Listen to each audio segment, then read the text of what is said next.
ईशा योग केंद्र में आना और सद्गुरु के सानिध्य में कुछ दिन गुजारना किसी के लिए भी अनूठा अनुभव हो सकता है।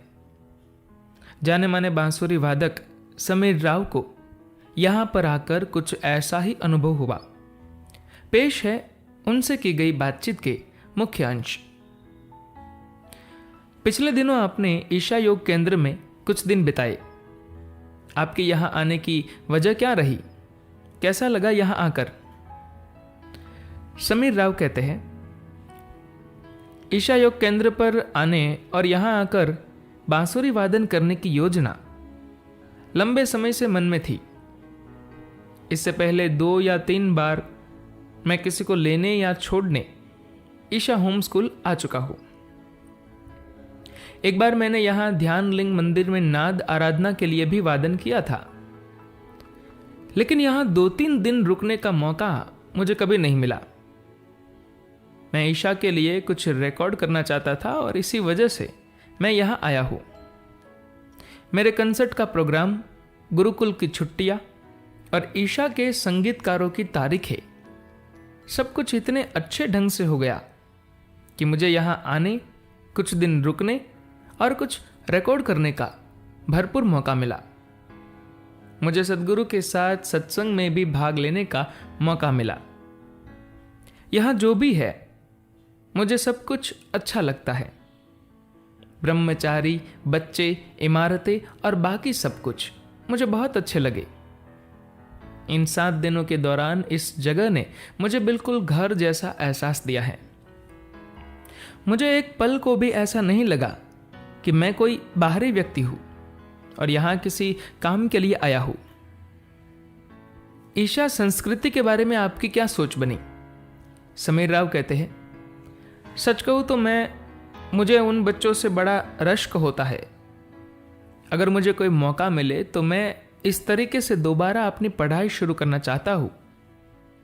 मैं ईशा संस्कृति का स्टूडेंट बनना चाहता हूं।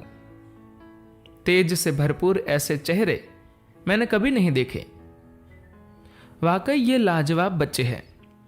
इनके साथ थोड़ा सा वक्त बिताना मेरे लिए एक महान अनुभव रहा। आपके हिसाब से एक अच्छा संगीतकार बनने के लिए क्या जरूरी है? समीर राव कहते हैं, इसके लिए पहले तो आपको एक अच्छा इंसान होना चाहिए। तभी आप संगीत की गूढ़ता और बारीकियों को समझ पाएंगे। आपको कठिन परिश्रम करना होगा और संगीत व अपने गुरु के प्रति जबरदस्त श्रद्धा और समर्पण रखनी होगी।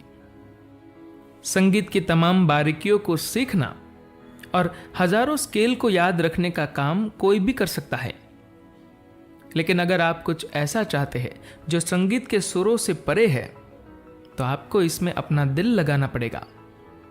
अगर आप ऐसा नहीं करते तो माना जाएगा कि आप महज एक टेक्नीशियन हैं, म्यूजिशियन नहीं।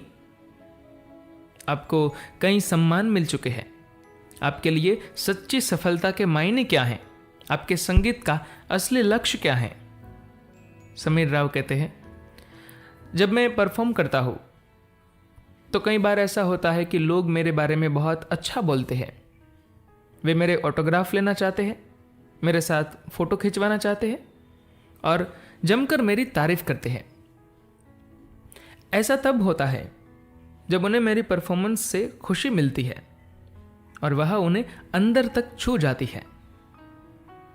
जब मेरा संगीत मुझे खुश करता है और मुझे गहरे तक छू जाता है, तो मुझे सफलता का एहसास होता है।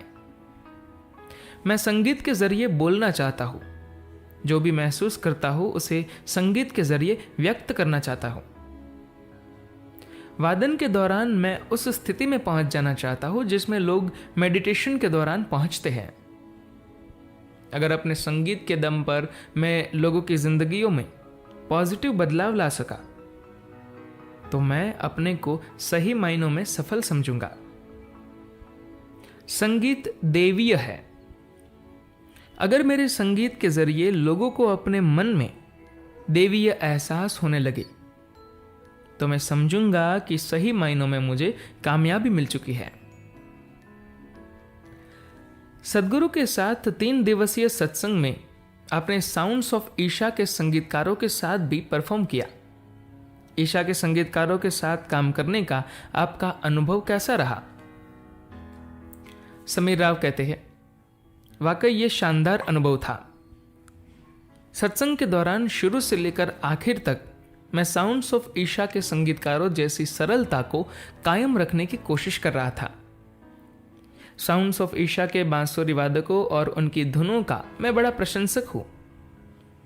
स्पंदा हॉल में परफॉर्म करना अपने आप में एक शानदार अनुभव था। यहां मुझे राग के कई छिपे और अनछुपे पहलुओं को खोजने का मौका मिला।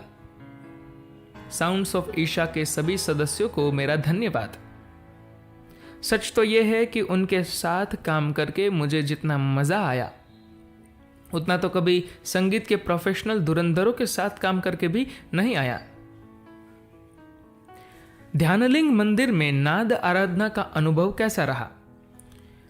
समीर राव कहते हैं, नाद आराधना के दौरान मैं खुद को सद्गुरु के बेहद करीब महसूस कर रहा था। मुझे लग रहा था मानो वह मेरे पास बैठे हैं और मेरी बात सुन रहे हैं। मंदिर में जब मुझसे लंबा आलाप रिकॉर्ड करने को कहा गया था तो मेरे मन में कुछ और रिकॉर्ड करने की योजना थी, लेकिन वहां मैंने जो भी बजाया वह पहले से तय नहीं था। मुझे बस पहला सुर लगाना याद है और उसके बाद सब कुछ अपने आप होता गया। आपके संगीत और आपकी जिंदगी से आध्यात्मिकता किस हद तक जुड़ी है?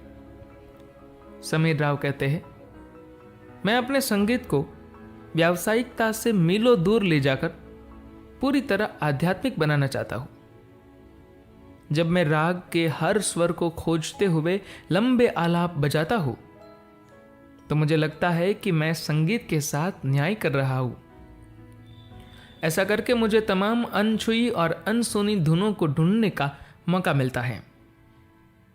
लेकिन जब आप किसी प्रोफेशनल बांसुरी वादक के तौर पर बजा रहे होते हैं और आप जानते हैं कि यही आपकी रोजी रोटी है, तो परफॉर्मेंस के दौरान आपको पेशेवर रुख कायम करना पड़ता है। जब मैं घर पर बांसुरी बजाता हूं, ज्यादातर बार मैं सिर्फ आलाप बजाता हूं। मेरी पूरी कोशिश होती है कि वह बिल्कुल असली और आध्यात्मिक रहे। सद्गुरु कहते हैं कि अगर आप अपनी सभी बेतुकी और निरर्थक बातों को करना बंद कर देंगे तो आप आध्यात्मिक हो जाएंगे। ये बात मैं अपनी जिंदगी के साथ साथ संगीत में भी लागू करने की कोशिश करता हूं। अगला सवाल, सद्गुरु के सानिध्य में आपको कैसा लगा? समीर राव कहते हैं, मेरे लिए इस एहसास का शब्दों में वर्णन करना मुमकिन ही नहीं है। उनकी मौजूदगी ने मुझे पूरी तरह अभिभूत कर दिया।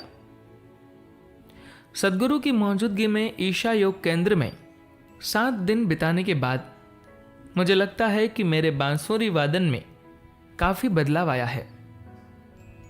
मुंबई एयरपोर्ट पर जब मैंने पहली बार सद्गुरु को देखा था तो मुझे अपने भीतर एक प्रभावशाली ऊर्जा का एहसास होने लगा था।